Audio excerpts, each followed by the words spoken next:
Rail লাইনের পাশে একটি বড় আম গাছ। শান্ত গ্রাম্য পরিবেশ। আম গাছে একটি ঘুঘু পাখি বাস করছে। নরম বিকেলের আলো, বাতাসে পাতার মৃদু শব্দ। আম গাছে আম পেকে গেছে।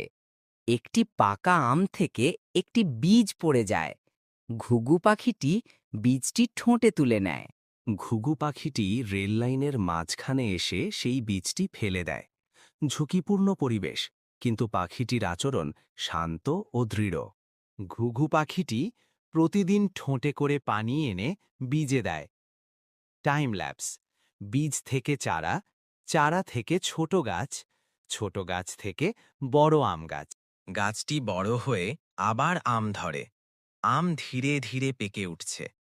চারপাশে আলোর আভা, রহমতের পরিবেশ।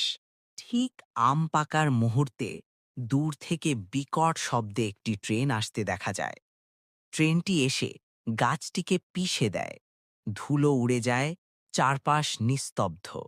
আল্লাহ তাআলা বলেন, তোমরা কোনো কিছুকে মন্দ মনে করো, অথচ তাতেই তোমাদের জন্য কল্যাণ হয়েছে। সূরা বাকারা ২১৬।